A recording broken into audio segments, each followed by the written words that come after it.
下晡大埔市刷起新的拳头皮，这个月18日，南投草屯这个姓郑的查甫，今日路的强强和一架消防车弄到，倒伫涂骹无喘气，转去彰化病院治疗。厝内人去庙里求签，两间庙的神明拢只是讲上尾会当平安无代志。厝内人去甲讲，家弄的这架消防车行车记录器却是歹的，怀疑讲敢会是相关的单位伫咧烧鸭。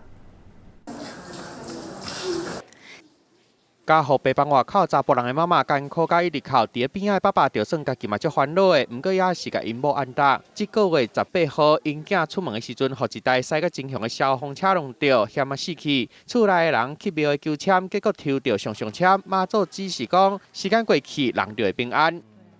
叫他的时候，眼睛有稍微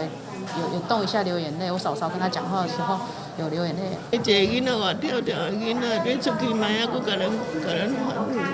话伊保庇紧切开。姓郑的查甫人已经结婚啊，有一个4岁查某囝，因某的腹肚内佫有一个6个月大囡仔，最近才拄买新厝，本来计划明年1月就要入厝，想袂到煞伫这个时阵发生意外，弄到人的是南投草屯的消防车，家属袂当接受的是车顶的行车记录器是歹去的。他们的行车记录器是坏掉的，那个画面是停留在103年，这个我们没有办法接受啊。谁的责任较大，该调查，因为家属惊对方会食案，所以查甫人的小妹就希望警方一定要查核清楚。啊，目前上重要的也是希望阿兄会当赶紧好起来。记者综合报道。